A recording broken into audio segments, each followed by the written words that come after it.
wherever you are. So we're about to start our third episode today of the series on the Neo4j PHP client, which is maintained by Ghlen, who is our recurring guest for this series. And before we dive into the PHP client, I'd like to remind you of a couple of things. So let me switch browsers. The first one is there is an active call for papers for Graph Connect 2022.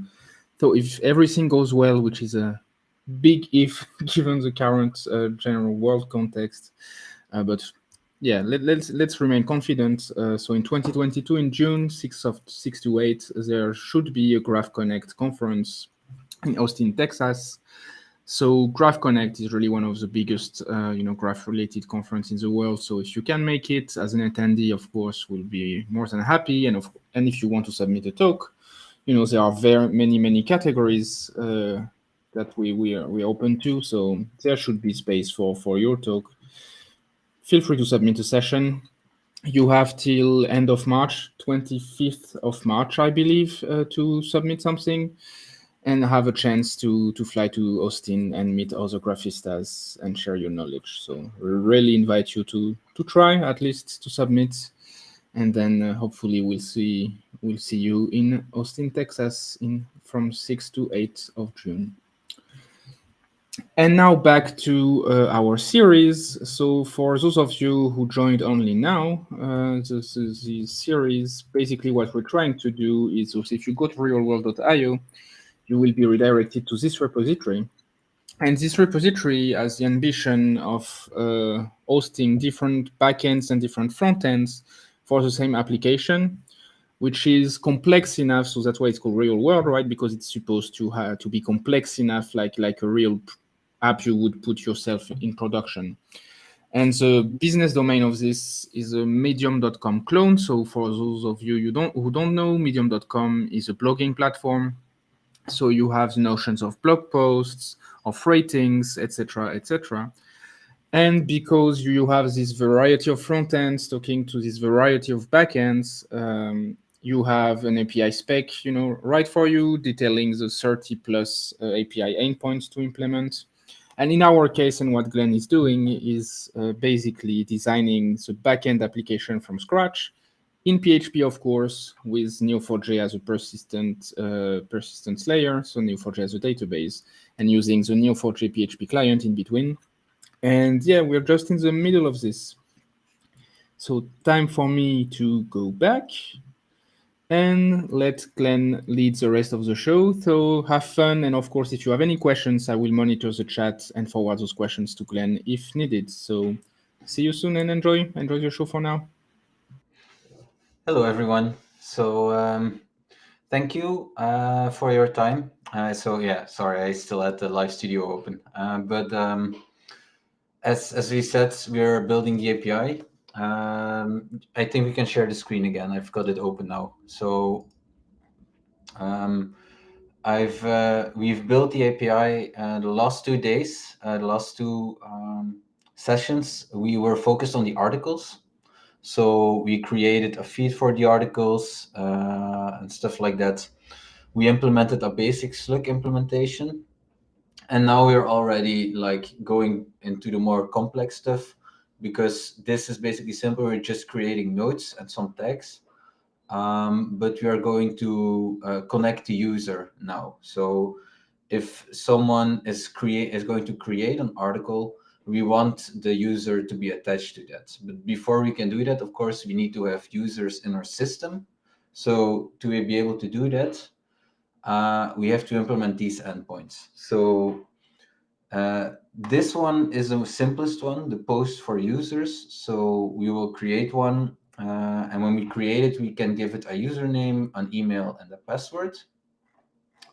And then, of course, we have a get and a put. So we can get the current user that's logged in, and we can update it. And when we update the user, we can also attach a bio and an image. And of course, the most important part, since we are working with an API, is the actual login procedure. So it's this one. It's a post with an email and a password. And then what we should return is not only the email, username, bio, and image, but also a token. And this token will be used to log in. The way it happens is it's in an HTTP header, and the application will have to be aware of that. There is a lot of built-in authentication logic in Laravel, but to be honest, nothing really fits for our use case, since most of them are tied directly to the query builders that exists there, and they are all based on SQL databases. We are working on an implementation for the new Eloquent, but before we are there, of course, we can start and do our own thing a little bit. What we need to have is a token. We need to be able to generate it. We need to be able to do it securely, and we need to have make our application aware so that it exists and that the user is logged in. So to get started, I wanted to use this library because it's really simple. It's PHP Json Web Tokens. So we're going to have to install it. It's very up to date. It's got over 100. It almost has 130 million downloads. So yeah, it's for those who don't know what a JSON Web Token is.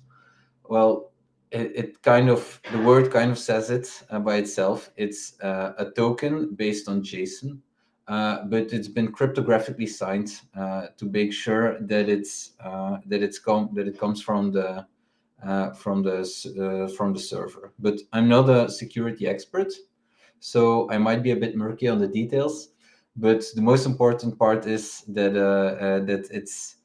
it's not readable simply by anyone. So yeah,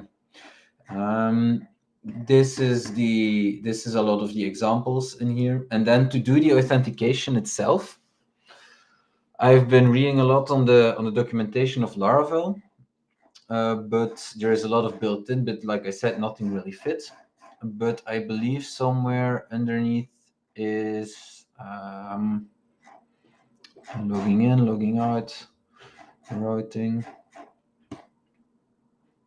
adding custom guards. I had it open in my other browser, but now I refreshed it, and it's not. And now it's difficult for me to find. Here we go. This one.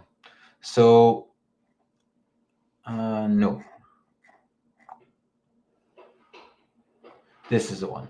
So this is, like they said, the simplest way to implement a custom HTTP request-based authentication system is by using the auth request method. So we're gonna do that. So as you can see in this example, we can define our own logic for logging in by simply returning a user based on the request and the closure. So we're going to do that. So yeah, the only thing I have really prepared is the most boring stuff, which is the tests. So we can immediately start programming. The test flow will be just an acceptance test. So we will create a user, we will then get it, we will update it, and we will log in. And I believe, yeah, I've got it all here. So this is the user test. As I said, the first test is to create a user. First, we clean the database. Which is this logic. It's a match X detached delete. So please never run this in production because you'll have everything will be gone. So here we go. It's a post request as is defined in the documentation. And we will create an email for Bob Ross with password 123456. And then we will just start doing the next one. We will start logging in. We will get the user, we will put the user, stuff like that. So let's start first things first with the JSON Web Tokens. So yeah, they say it here. We can just do a composer require to install the library. Okay, it should be installed. So that's great news. But we won't be needing that immediately. We will first have to create our controller for all the logic. So let's do PHP artisan make controller user controller. It's created. So let's take a look at the user controller. All right. So when we construct it, we will still do the basic stuff. So we will require a session of the library to run our query zone. And then we need to have 4 methods, I believe. Let's open it again. So users login, login, create, get, update. Let's just call it like that.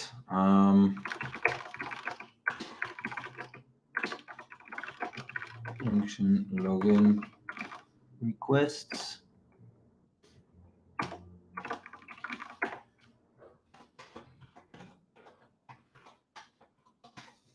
Okay, so 1, 2, 3, 1, 2, 3, 4. Yeah, so we have login, create, update, and get.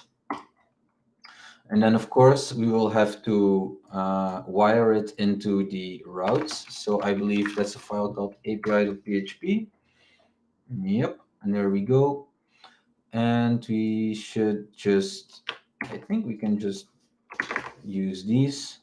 So we have the endpoint is users login. Then we have users.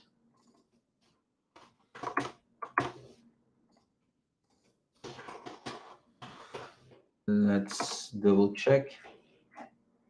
Users, yeah. So this should be correct. Notice, maybe it's an interesting one. We don't have a parameter here. So there is no token or ID or whatever in here. And that is because in the HTTP, in the API, it's supposed to be a token that's in the header, which is the actual authentication. So we will get user from there. That way we can make sure nobody requests information from another user. If that makes sense. So it's not something like, for example, it's not like we can just simply request a user with ID 1. No, we have to be logged in and we can only request our own information. And then, of course, this will not work at all because I have to use it like this, route controller, user controller. And then we need to paste in this. And then, of course, this will have to be, this is a method named login. This is a method called create, get, update. So it's not a full CRUD operation because we won't delete, but it's kind of that. So it should be wired. I think we can test it out with PHP artisan routes, route list, I believe. Yeah, there we go. So we can view all the routes. And as you can see, there is an get for the API user. Yeah, it's all there. No problem at all. And let's take a look. So the first one we are going to do is use a create request. This one is probably going to be, well, the easiest is difficult to say, but it's not going to be too difficult because what we're going to have to do is be like, we can run immediately on the session. We will have to create a user node.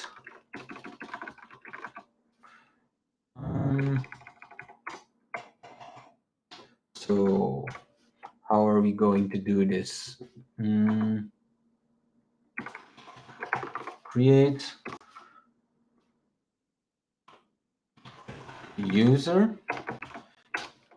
I think this is going to be really simple. So it's it has to be an email. There has to be a username, I believe. Let me check it out. Maybe I should just copy paste it.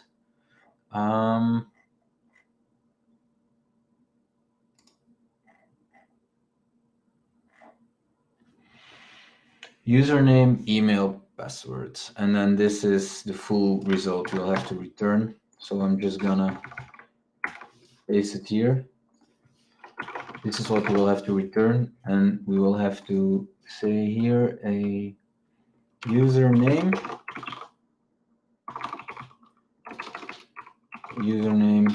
and a password. But it's going to be a password hash, of course. So yeah, that is the basics of creating a user. And now we will have to pass the parameters. The request will hold request JSON user. So now we have our user parameters, and what we will have to do is do it like this.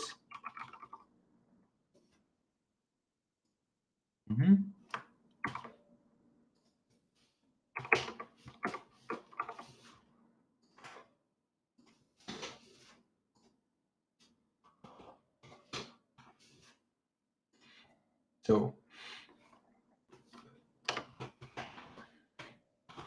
user email, username, and then we will have the password hash. So I think there is a basic hash functionality there. Yes, hash, and we will make it.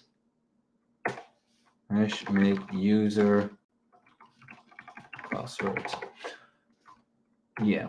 So, and that should return a string, right? Yeah, it returned a string. Now I have to admit I didn't do my homework. I don't know if this is cryptographically secure. So let's make sure. Let's do a quick Google search. Hash Laravel. There we go. Hashing passwords. It should be like they are using the example here, hash make. Yeah, and then we can add more rounds and stuff like that. Like, to be fair, this sounds, yeah, I don't think we will need to start playing with this. It looks correct. So this makes sense to me. And then, of course, they will require us to return back the user with the email token, stuff like that. So we already have the email, a username, the bio and image will be empty, and the token will be the most interesting one. So to be returned will be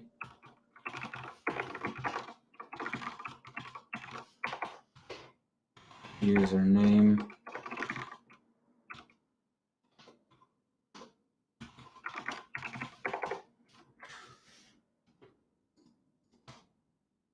there we go. And then, of course, image and bio has to be filled, but since there isn't any, we cannot do anything but make an empty string, the bio and image will be also an empty string. And then we will have the token. This will be the most difficult part. And so to be able to determine the token, how we're going to do this, we will have to do a little bit more reading. If you go ahead and take a look at the documentation here, we can find quite a few examples. You can see here, this is like the basic stuff you can find in a JSON Web Token. Like this, there is the issuer, the audience, when it was created, when it shouldn't be used before, and there should also be an end date, to be honest, in most cases. I think there is a really good website, gwt.io. As you can see, like this is like examples of JSON Web Tokens. So you have a header which determines the algorithm that's being used. This is something we don't care about because a library will do this for us. This is the payload. This is exactly what we care about. This is essentially our own logic that we will put in here in the token, and then a signature to verify. This is also something we shouldn't care about. Okay. So let's go ahead and take another look at this example. So they are using not a cryptographically secure key to generate it. So this is just like example key.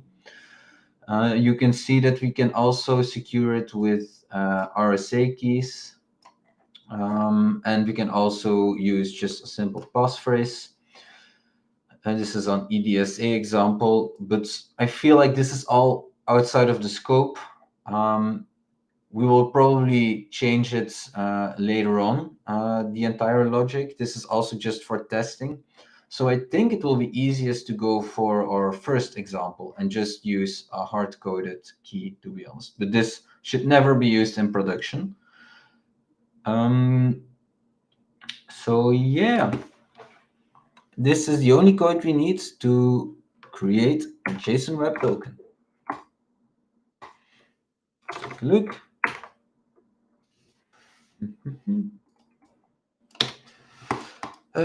What's in our .environment file? Maybe that's interesting because I feel like there is quite a bit of interesting information. Yeah, so we can probably use our own app key. That might already be interesting as a password. And then there is an app URL. So let's use that.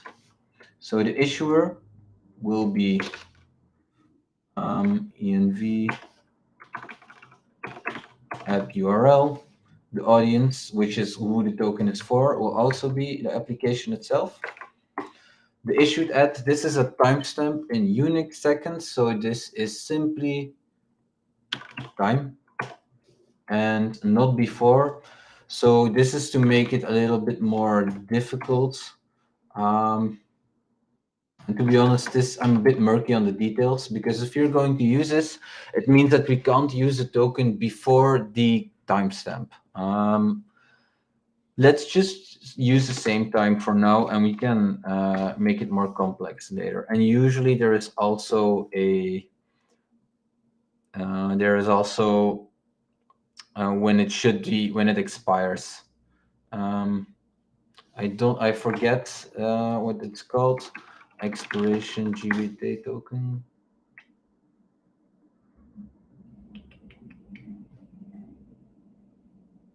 EXP is it called? So EXP, let's just say it's time plus, I don't know, 24 hours.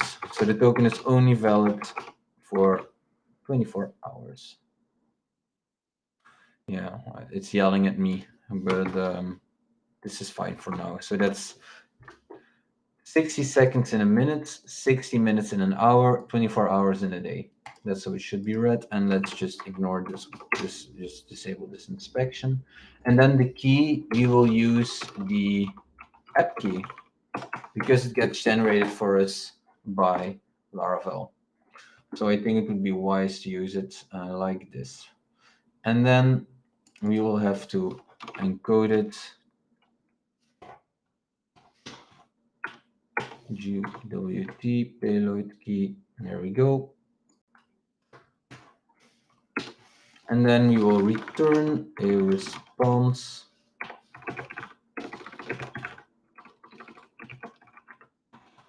Okay, there is, what's, how do I put the status code?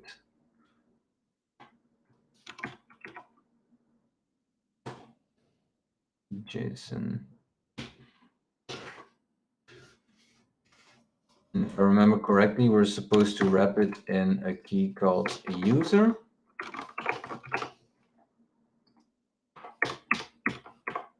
Let's take a look. Yeah. So let's remove this. We don't need this anymore. And then the token AWT. And the status code will be 201, if I remember correctly. Yeah, so status 201.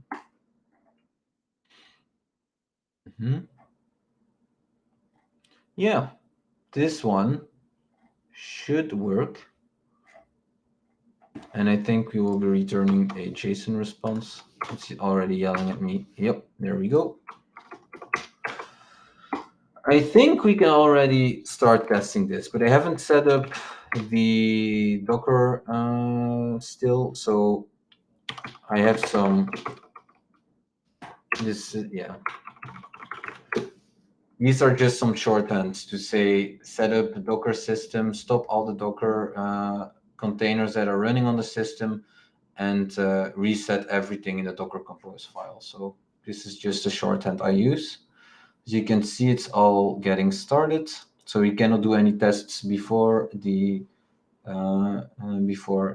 server is available, which should be now. Let's take a look at our tests. I think it's user test. You can see our first test create user, should be able to run. This is never going to happen for the first time. There will always be a typo or something like that. But let's test it out. There we go. Received an offset 500. Trying to access array offset on value type nil. User controller. So user is null.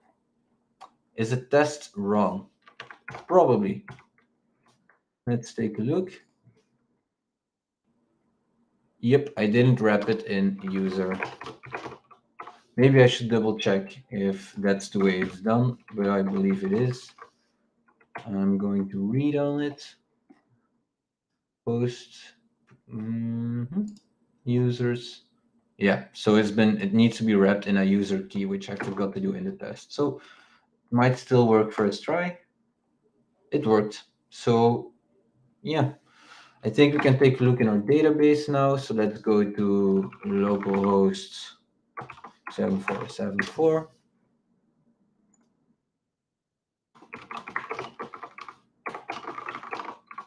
Let's return everything. Yeah, as you can see, there is one user with a password hash, email bob.ross@gmail.com, username Bob. Makes sense to me. What I didn't do, which is maybe something I should do, is also fill in bio and image. So let's go to the user controller.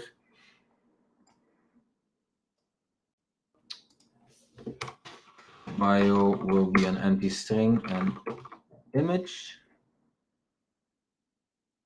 will also be an empty string. This way, we will always be sure it's in there. Why is this red?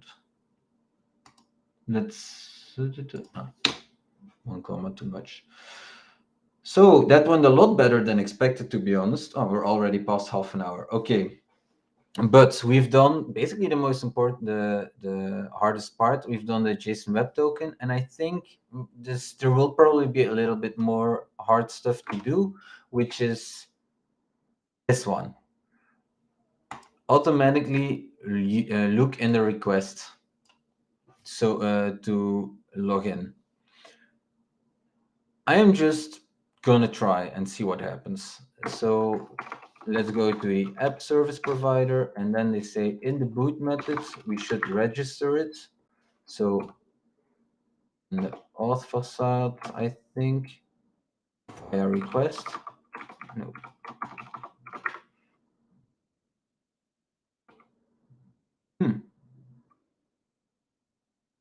Yeah, this might be some of that magic Laravel stuff, which I always have trouble understanding. Via, it might still work, to be honest. We will call it a JSON Web Token function.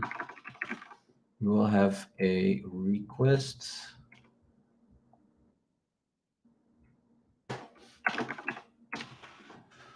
Let's take another look.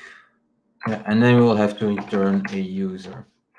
Does it have to be a user or an authenticatable object? I don't know.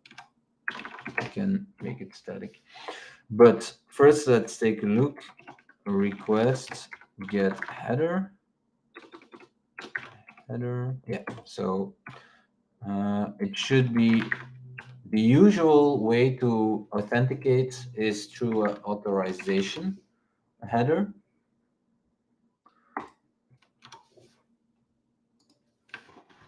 Token, and the default will be null. Let's make it explicit. if the token equals null, we will just return null, and otherwise, let's use gwt decode the token. And we will have to trim off the bearer part.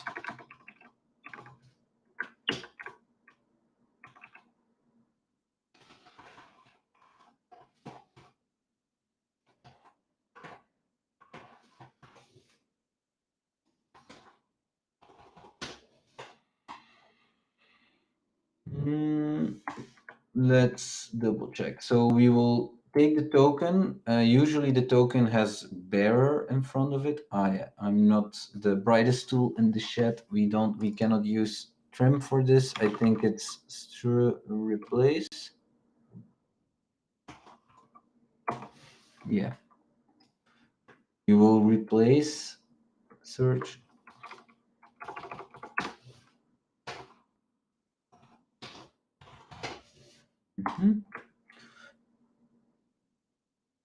Yes. And then what's it complaining about now? Key or key? Oh, yeah, of course. We will have to look at the example again, how to decode a new key.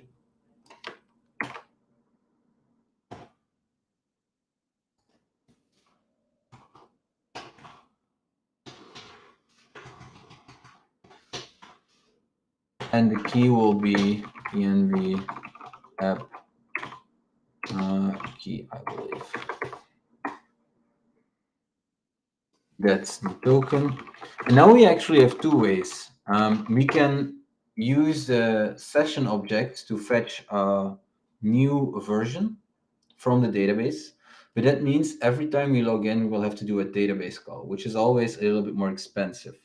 So what we can also choose to do is encode the important variables inside the payload. So I think that's will be a lot more interesting, because that way we will already have like an array representation of the user, if that makes sense. So if we're going back to the user controller, what we can do instead, we encode it, we put the payload like this, but what can also be done is simply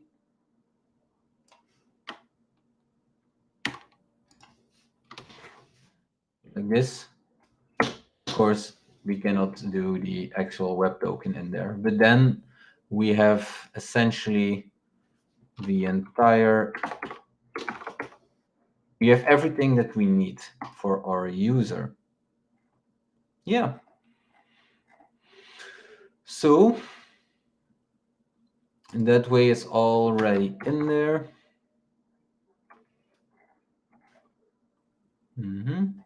Let's go back to the app service provider. Token will then be in there. It'll be checked. It'll do everything that's needed. And then they said we will need to return a user. So I'm just going to make it really simple. Just return the user.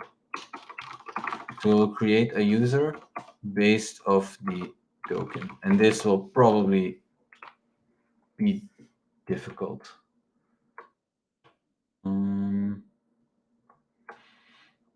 I don't know what's going to happen, to be honest. But this may, yeah, I don't know. We will have to see if it's going to crash, what's going to happen. And then, of course, we will need to register it before we do anything else. So, and the author PHP file should be something like this.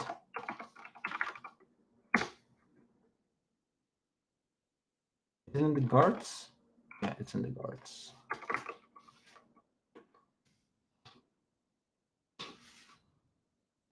We didn't call it custom token, we called it JSON Web Token.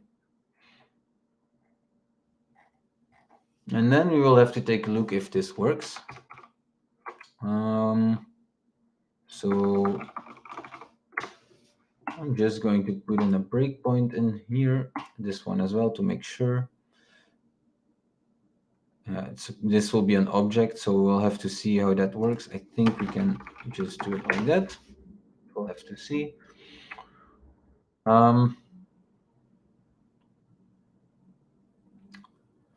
Yeah. Go to the user test again. First, let's run it one more time. So there were no complaints there. Let's debug it. Nothing happened. That's what I feared. So it didn't really register. That's okay. We can come back to this later. We can already start implementing the login method, because login is also something really important. So let's go to the user controller. When logging in, there will be email password, and it will return the exact same thing. Yeah. So I think the easiest thing to go about it will be to simply, what did they call it? User email password. So user equals request JSON user. We will first load the user from the database to get the password hash, and then if it's valid, we will return. And otherwise, we will have to do a 422 probably, or a 401. Good question. Let's start with a 422. I think that'll be the easiest. So user request JSON.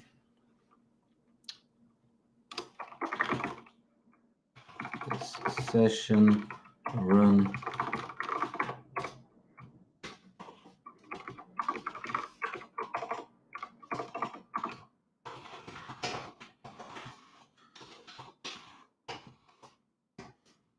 So you will match a user based on the email.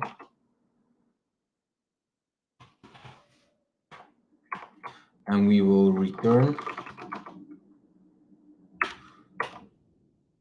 Let's return the entire user so we can use that to return it in full if needed.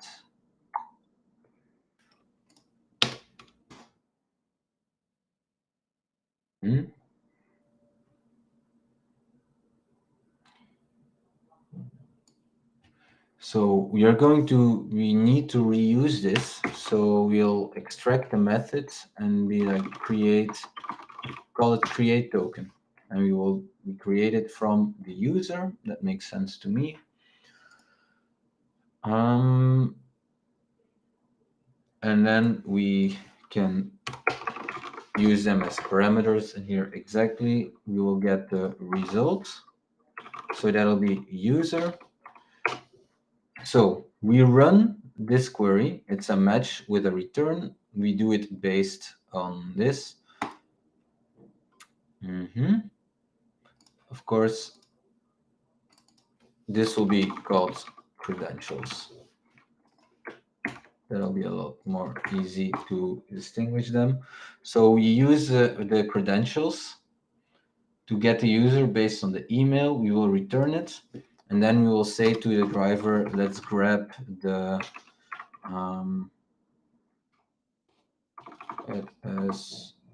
let's get the first row as a map to be sure to get IDE integration, and then we will get as node, because it's a node, the column with the name u, and then we will cast it to an array. So we will have the user also as an array in one quick swoop. And now all we have to do is if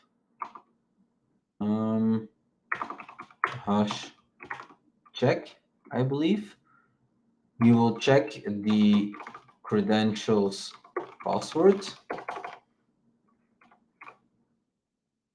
from the user password hash.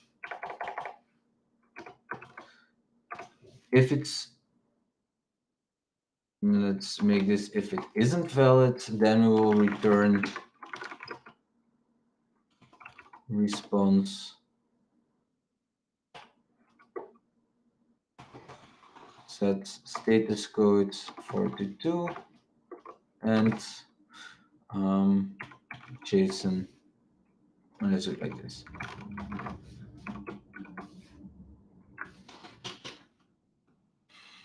And let's take a look.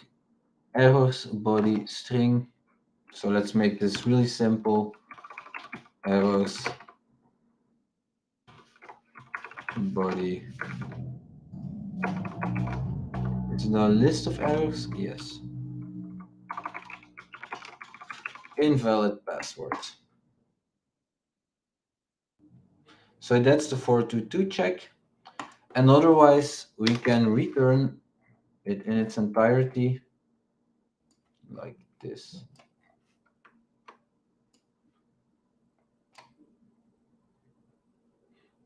Yeah, instead of copy pasting this, we can extract this, to be honest.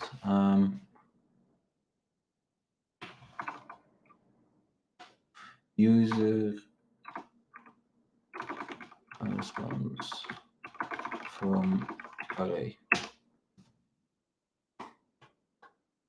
And we can reuse this one in this method. So this makes it quite clear, I think. So let's go over it again. We get the credentials from the request. We get the user based on the email. We then check the hash to see if it checks out. If it doesn't check out, we will return a status code 422 with an invalid password, and then we will return the user response from the array.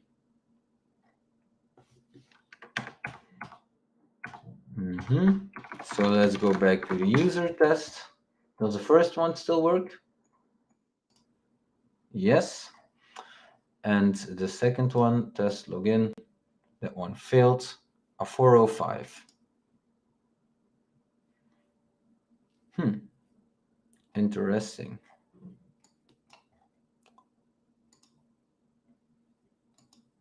It doesn't tell me anything went wrong. Why does it send me a 405? Ah, that's a bad, okay. That's probably because it's that's a bad method call. So that means it's not wired correctly. It's a post API users login. So there should be a post available in the API.php. Yeah, it's a get. So this should be a post. Let's run it again. Now we receive a error 500. Again, because I probably didn't create the tests correctly. Yep. Needs to be like this. We'll do validation another live stream. I think we can do one short live stream explaining validation and then showing you one example, and I'll do the rest and post it on Git. Another error, undefined array key password hash. How did I call it then? Let's take another look. Should be okay. Let's take a look how it looks like. So our user has an ID. I get properties, and then we can get that one as an array, but it doesn't even need to be an array in this case. I just made it I casted it to an array, but I needed to get just the properties, of course. Or I could do it even simpler. I could do, no, let's keep it like this. Let's see how that looks like. And now we have 201. Yes, of course. I think it's more logical to do it like this. Let's keep it at a status 200. And then have this one, the create one, set it to 201.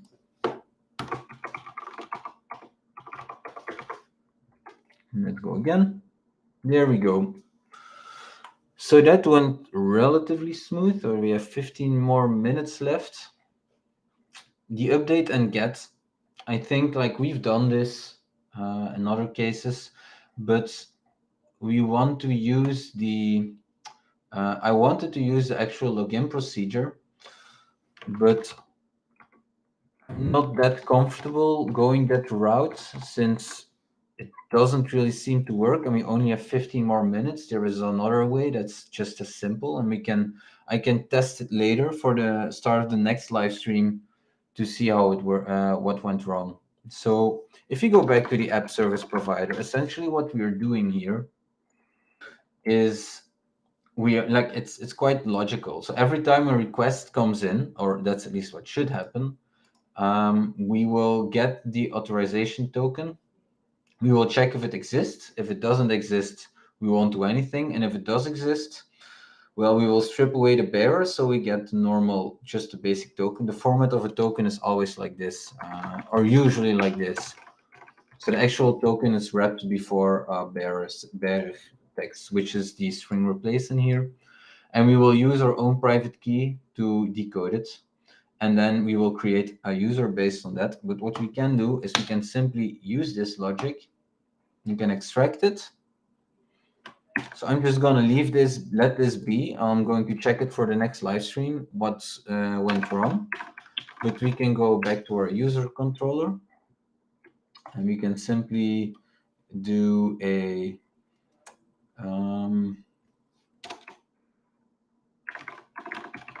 get user from request. Let's call it like that. Private function user from request. And that'll be an array or no. And let's paste it in here.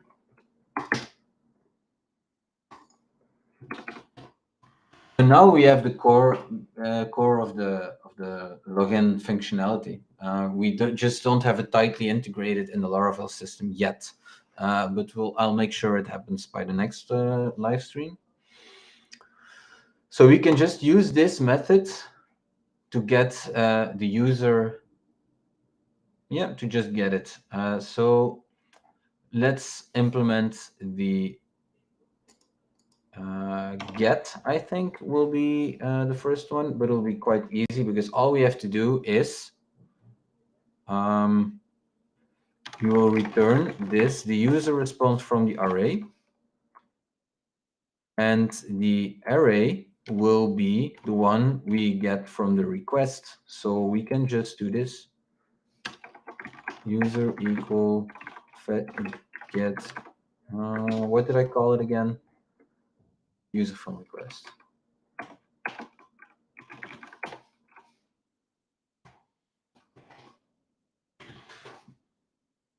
So this is a really optimized solution, and this can only work, of course, if the user is not null. If the user is null, that means we aren't logged in. So if the user is null, we will return a response JSON set status code 401. I believe 401 means unauthenticated, if I remember correctly. Unauthorized, unauthenticated. It's kind of confusing in the HTTP protocol.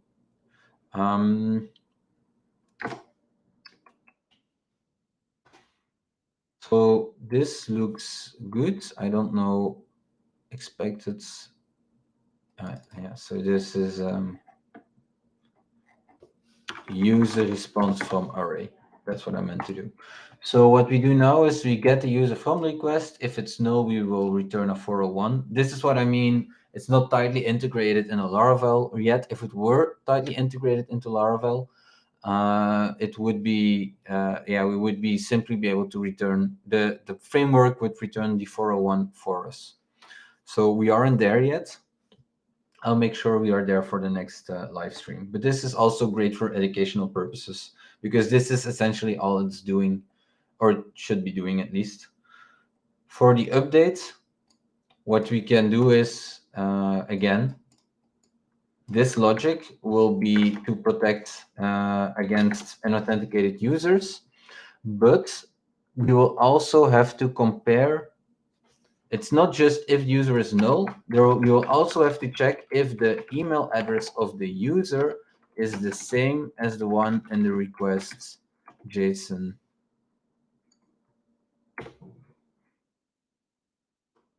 User. Yeah, because we will never allow people with other email addresses to change another user. So we can do it like this. Then we can do the update functionality itself. So let's just do it like this. Let's copy paste it. I don't think it even had to be copy pasted.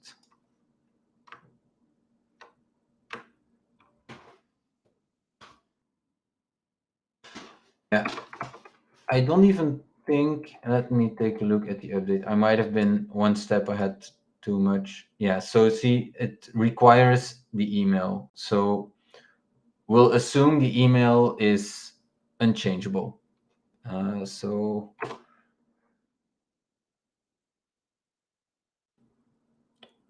But it can also be null. So this is becoming rapidly a lot more complicated. So we have a requested user and we have an actual user. Yeah, I think that these are good names to explain it. So the actual user is the one tied to the request.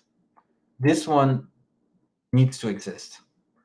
And then for the requested user, that one needs to either have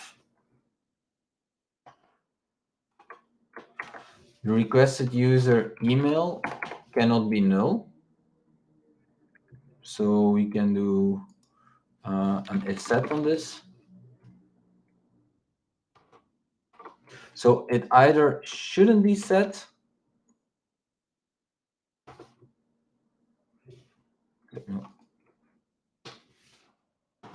This is, yeah. So we will check if it is set, the requested user should have the same as the actual user. So actual user.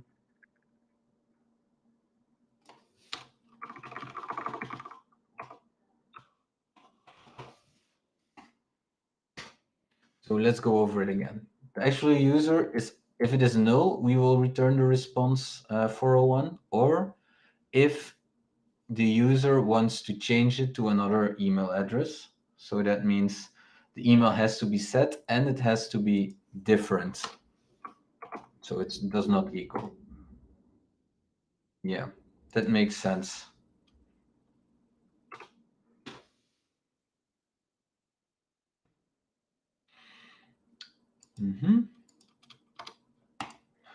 And now for the actual updating, we will match the user with the email. And then we will set u.username equals username. So this is kind of like the boring stuff. Yeah, the email can never be changed, so let's keep it like that. u.bio equals bio.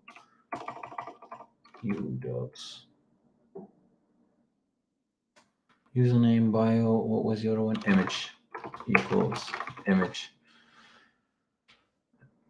And then, of course, we can do like a little bit of the fancy stuff, because there needs to be defaults. We've tested if the email is the same or not.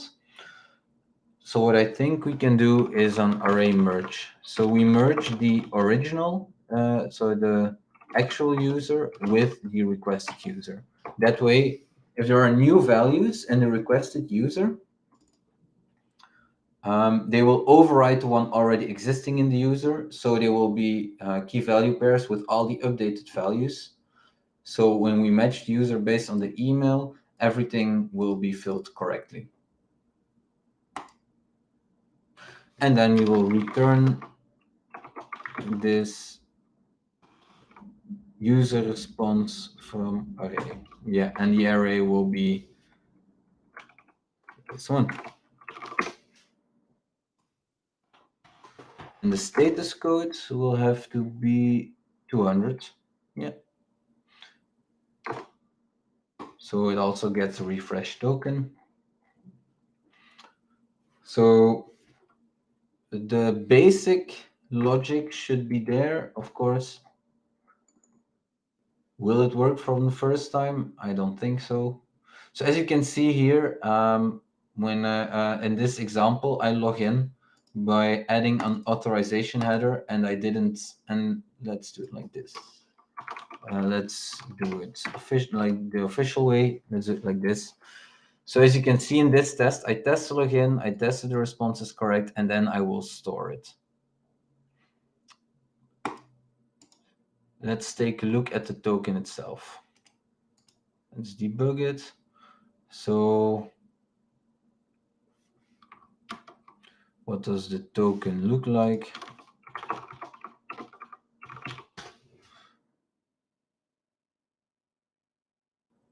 I think we can, for example, paste it in the in this example. Yeah, so here you go. You can look at this and you see there is everything we put in there and the payload. So the issuer, when it was created, when it shouldn't be used before, the expiration date, and the entire user is also in the payload. So when we are going to test the get user, we should just return get should just have the same return, but the token should be different. So maybe that's something interesting to also add in the test. Do a self assert not equals JSON.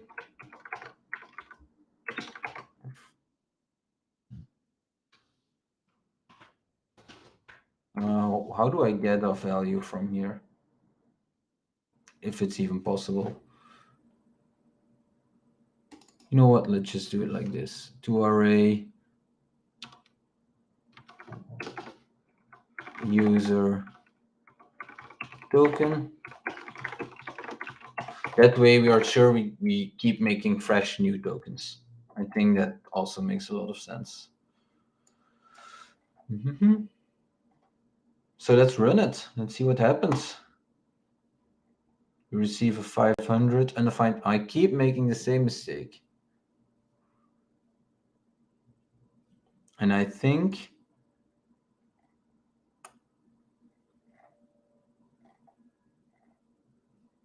there was no email.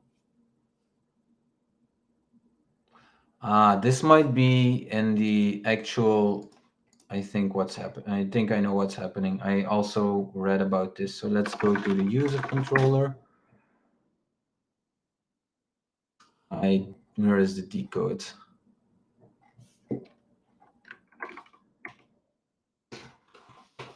It's here. Here's a file request. That's an update, create, get. Here we go. Let's debug it. This is not relevant anymore. There we go. Yeah, so the user is an array, but I didn't see this one is a class, and this is what's going on. So what we can do is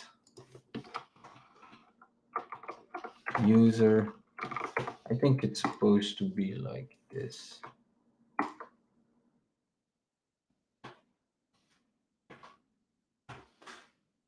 Let's try again. Yeah, there we go. And then the final one.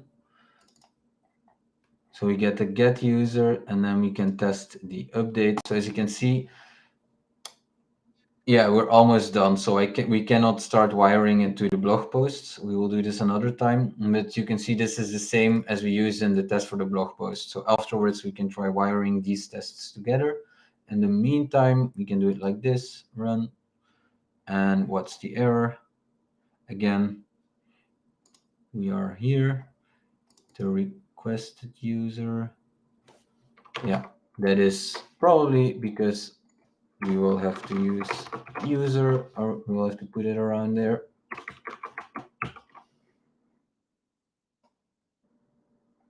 Nearly there.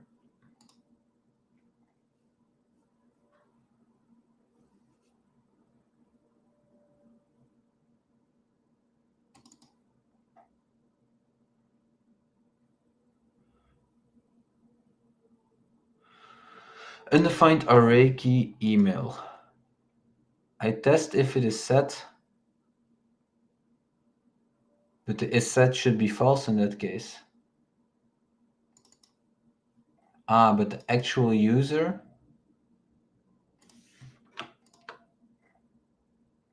of course.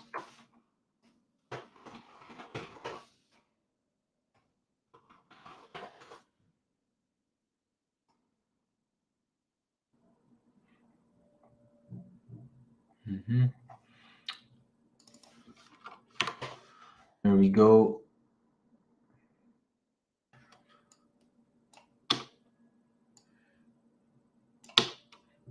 How am I going to do this? Because then we break the null check. Like this.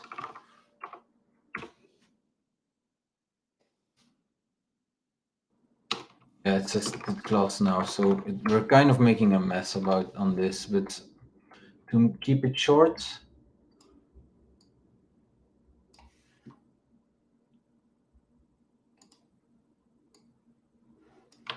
we will do it like this. This is a bit weird, but I'll clean it up afterwards.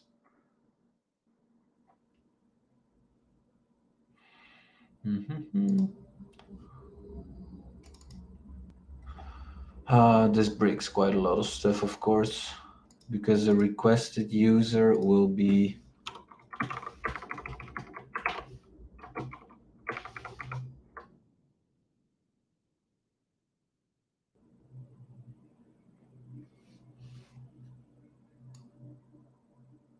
the requested user is correct. What am I doing? Bit of stress on the timing. Let's stay calm and get through this.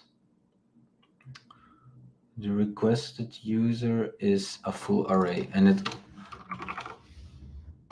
the actual user email does not equal the requested user.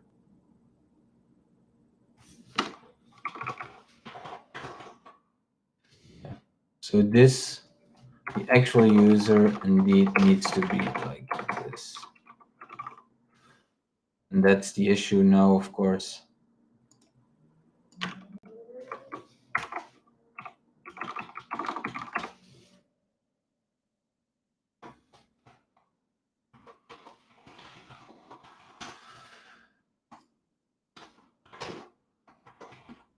Actual user does not equal null, we can just get it in its entirety. Yeah, there we go. Let's take a look. User.username does not. Okay, so what happened here is we requested it.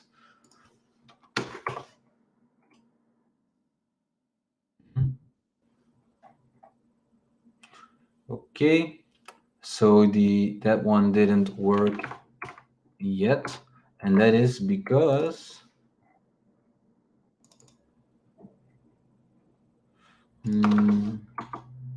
user controller.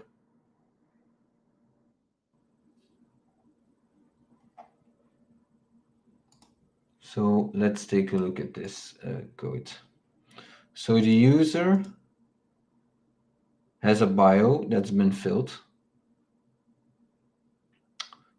Then why is it empty?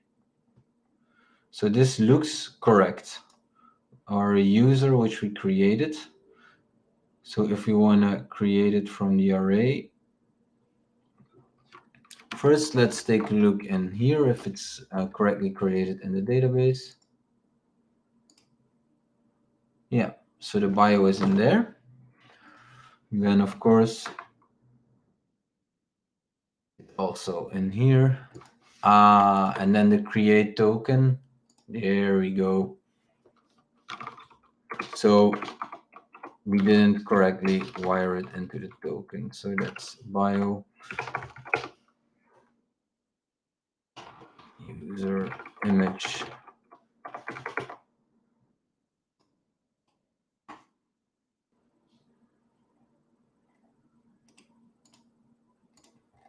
Okay. Now I'm getting confused. So that's test create user, test login. And now we are here.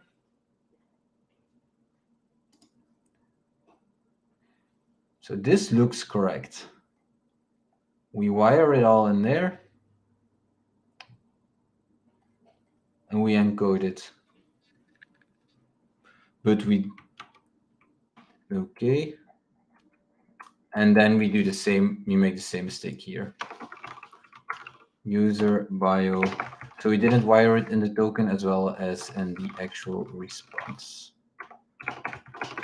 And now the tests will be green. There we go. So yeah, it went relatively smoothly. For the next live stream, I will start off by showing how to integrate it properly with Laravel, and then I will also wire it correctly. So we will start doing more complex relationships in the Neo4j database, and we will implement the slugging because yeah, that'll probably be an hour for the next one. Thank you for your attention. And thank you, Glenn. So yeah, as you noticed, usually we don't stream on Monday, but we had to push it there. So that was a stream for this week. We do it every 2 weeks. So there won't be a PHP stream next week, but the one after that, it's going to be on Thursday. So again, an unusual date for our stream. But then the episode, even after that, will be back on Wednesday. So the next one will be on Thursday, 17th of March. So be sure, and we will of course announce it. So if you don't remember it right now, it's fine. And as you have noticed in the chat, I sent a link to the Graph Connect CFP if you want to submit a talk for the Graph Connect conference in Austin, Texas, happening from 6th to the 8th of June. The CFP call for papers closes on the 25th of March, so we would really love to see your submissions there.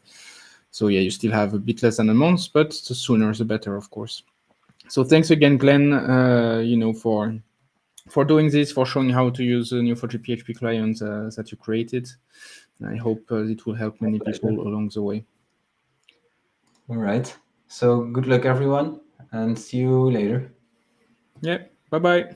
Bye.